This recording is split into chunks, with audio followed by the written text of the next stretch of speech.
Sir ये impact है ना सर, ये बहुत अच्छा है कि आप जैसे अपनी इस जो पावर है ये इसका इंसान को रातों रात जो एक सेलिब्रिटी बना देता है उसका, इंडस्ट्री में भी उसकी चीज़ें देखने को मिल रही हैं। बहुत सारे जो सोशल मीडिया स्टार्स हैं वो आ रहे हैं और काम कर रहे हैं, विच इज़ गुड थिंग।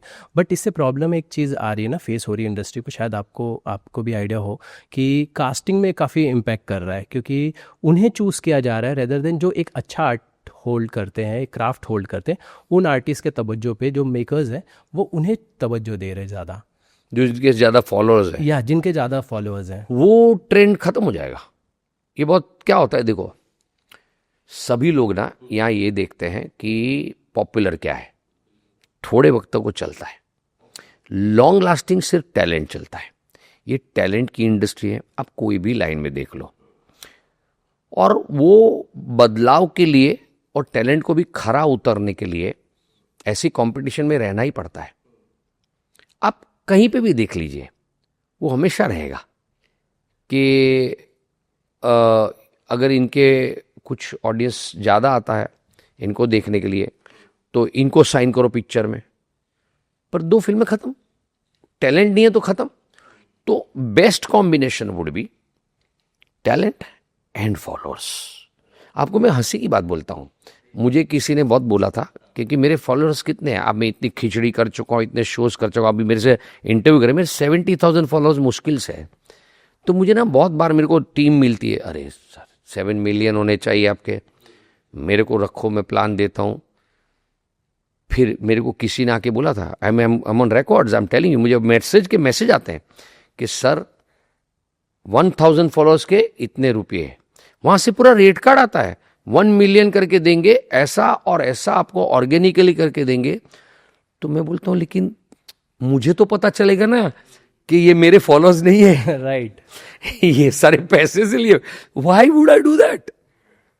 मेरा इसमें नहीं चलता है फॉलोअर्स पे, मेरे टीवी पे कैसे कितने व्यूअर्स आते हैं वो मेरे लिए इंपॉर्टेंट, और मेरे सिर्फ अच्छे काम से आएंगे।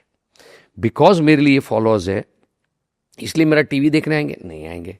बिकॉज मेरे लिए 1.5 मिलियन फॉलोअर्स है इसलिए मेरा कोई मैं कुछ करूंगा आज? नहीं आएंगे। ये बहुत शॉर्ट रन है।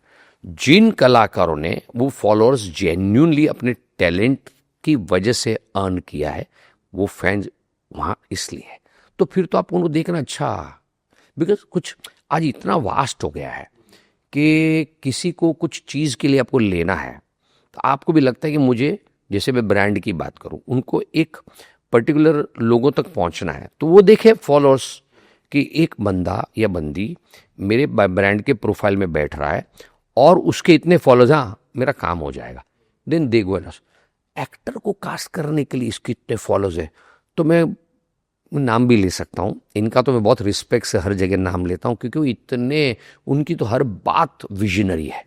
अमिताभ बच्चन साहब बहुत साल पहले ट्विटर जब आया था, जब ट्विटर एक्स नहीं ट्विटर ही था, मुझे याद है इंस्टाग्राम तभी नहीं था शायद, या तो बहुत था, नया नया था इसलिए इतना पॉपुलर नहीं था।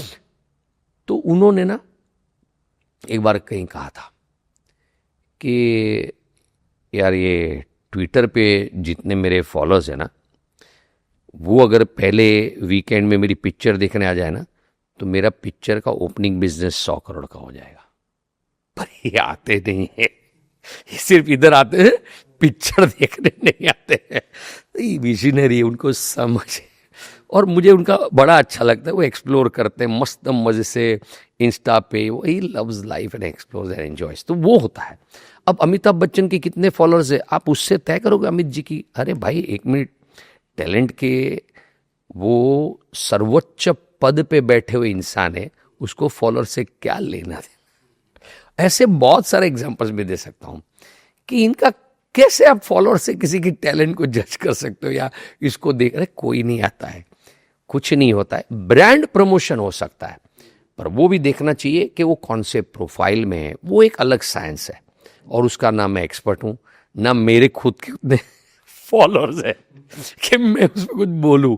हाँ मुझे कुछ बहुत ब्रांड इंटीग्रेशन आता है तो मैं करता नहीं हूँ, अभी तक किया नहीं है, क्योंकि मुझे ऑड लगता है।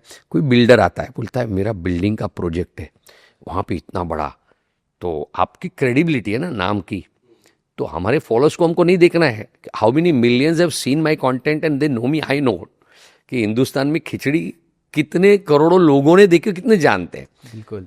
तो सारा भाई है, जो भी हमारा वागले है, पुष्पा इम्पॉसिबल है, बाकी प्रोडक्ट्स है, बाबूर बेबी, अब बड़ी दूसरे कितने हम नाम ले लो गिन के, तो इतने बड़े हमने पॉपुलर शोज बनाए इतने।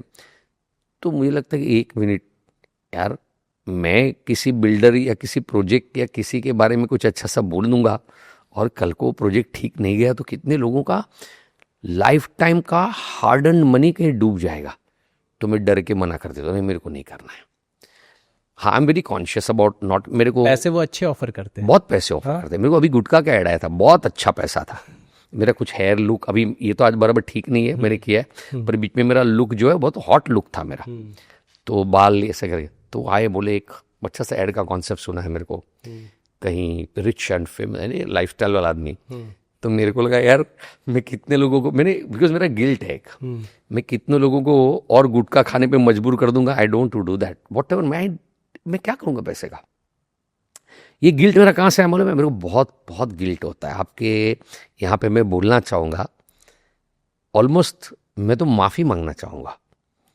मैं एक ज़माने में ना बड़ा पॉपुलर मॉडल था, मैंने 85 ब्रांड्स प्रमोट किए, चाहे बाइक हो, चाहे सोप हो, चाहे टूथपेस्ट हो, चाहे कोई take a product and I have model for it, TV हो, फ्रिज हो। और सबसे बड़ा ना, जो एक मेल मॉडल होता ना, जिसको मैनली गिनते हैं वगैरह, सिगरेट का एड मिल जाए ना आपको तो अरे क्या बात है। सिगरेट दोज डेज सिगरेट का मॉडल बहुत, यानी उसको प्रॉपर अल्फा मेल बोला जाता था। और किसी बंदे की जिंदगी में सिगरेट का मॉडल गया जो हीरो बन गया। बड़े बड़े थिएटर में सिगरेट की ऐड चलती थी, मैंने स्क्रीन पे अपने आप को देखा है। पर ना फिर कुछ साल बाद मैंने उसको बहुत रिग्रेट किया। हाँ, मैंने बहुत रिग्रेट किया, क्योंकि मुझे लगा यार, एक इंसिडेंट हुआ। मैं सूरज बरजादा साहब को मिलने गया था, राजश्री प्रोडक्शन की ऑफिस में। तब बहुत ये मोबाइल ये कुछ कम थे, कुछ था नहीं, मुझे याद नहीं है। तो मैं उनके ऑफिस में गुप्ता जी करके कास्टिंग देखते थे, उनको मिलने गया था और वो मुझे सूरज जी से मिलवाने चाहते थे। तो मैं मेरा फोटो का एल्बम लेके बैठा था स्ट्रगल करने। तो वहाँ 2 और बंदे आए, तो मेरे को इसे देख रहे थे। तभी अपना ऐसा नहीं था ना, ये लोग अपने को जानते हैं, इतना पॉपुलर, तो मुझे देख रहे थे ऐसे। और मैं गुजराती थिएटर से था, मैंने बहुत टेलीविजन भी नहीं किया था, ताकि मेरा चेहरा इतना पॉपुलर हो कि मुझे मासिस जान। मैं नहीं कर टेलीविजन करना भी नहीं चाहता, क्योंकि मुझे लगा मैं फिल्मों में ही काम करना चाहता हूँ। मैं सूरज जी को मिलने गया था, ये लेट 90s की बात है।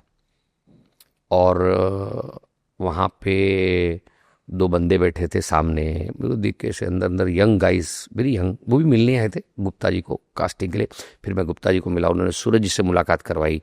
सूरज जी को मिल के मैं नीचे आया, उतरा उनके ऑफिस से, और नीचे देखा तो 2 बंदे खड़े थे एंड दे अप्रोच्ड मी। उन दिनों ऑटोग्राफ लिया जाता था, बहुत लोग आते थे, सर आपका ऑटोग्राफ। हाँ, व्हाई नॉट। तो बोले सर हम भी ना आप ही की तरह बिलीव करते हैं, I get what I want.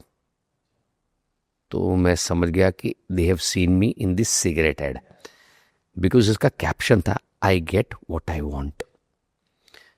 तो बोलते हैं, बोला अच्छा। बोले सर हम भी कभी उदास होते हैं, हमको लगता है हमारी ज़िंदगी में कुछ होता नहीं ना, हम आपकी जो सिगरेट है ना वो पीते हैं और हम बोलते हैं I get what I want, हमको भी मिलेगा, हमारी उम्मीद बढ़ जाती है।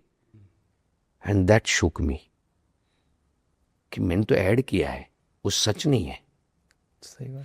मैं सिगरेट पीने से I don't get what I want, मेरा ड्रीम पूरा नहीं होता, उल्टी मेरी हेल्थ खराब होती है, मेरे सपने जो है वो कहीं ना कहीं खंडित हो रहे हैं, चकनाचूर हो रहे हैं, क्योंकि 15-20 साल बाद ये मेरी सेहत से लेके, मेरे परिवार से लेके, मेरी सारी सिस्टम को बिगाड़ देगा। और मुझे बहुत बुरा लगा कि what I have done, what monster I have been part of. पर होता ना यंग डेज में थोड़ी समझ में आता है। मैंने तो एक ऐसे ही ऐड, पर वो मुझे उस दिन वो आज भी याद है। ये 95-96 का इंसिडेंट, अब सोचिए 30 साल हो गए इस बात को, मुझे आज भी याद है। तो मुझे बहुत बुरा लगा था अरे यार मैंने क्या किया, मैंने कितने लोगों को सिगरेट पीता हुआ कर दिया, ये भगवान इस जन्म मुझे माफ कर देना। आई मस्ट हैव, क्योंकि ये क्या है ना, सिगरेट पीना सिर्फ स्वास्थ्य के लिए नहीं, परिवार के लिए बहुत हानिकारक है, और वो मैंने मेरे पिताजी से सीखा था। वो कमी नहीं है, जरूरत नहीं। और दूसरा, मैं हमेशा मानता हूँ पैसे का एक जिक्र किया तो मैंने एक बीच में कहीं मैंने बोला था, तो वो रील पॉपुलर भी हो, किसी ने रील बना दी। पर मैं ऐसा मानता हूँ पैसे के बारे में, पैसा ना आप सिर्फ और सिर्फ अपने भाग्य का ही खर्च कर पाएंगे, सिर्फ कमा नहीं पाएंगे। मैं क्या बोल रहा हूं, ध्यान से सुनेगा। जो पैसा आपकी किस्मत में होगा ना, आप वही खर्च कर पाएंगे। आपने बहुत मेहनत की, दिन रात समय निकाल के 12-14 घंटा काम किया, पैसे कमाए, सेव किए, पैसे कमाए, सेव किए, एक घर लिया, पैसा कमाया और सेव किया, बैंक अकाउंट में पड़ा रहा। One fine day you will leave this world, और काफी पैसा वो बैंक के अकाउंट में पड़ा रहेगा, जिसके लिए आपने अपनी जिंदगी का बहुत समय व्यतीत किया। तो आपने खर्चा अपने पे नहीं किया। आप रोज सोचो ना, आप कितना पैसा कमाते होंगे, उसमें से आप अपने पे कितना खर्चा करते हो, दूसरे पे कितना करते हो। कोई भी हो सकता है वो, कोई भी हो सकता है वो। काफी बार ऐसा होगा, आप सोचोगे तो, अरे हाँ यार, I paid the bill, I did this, मैंने वहां ये कर दिया। तो ये हम वही पैसा खर्च कर पाते हैं जो हमारे भाग्य में है, वो आपको कहीं से भी आ जाएगा।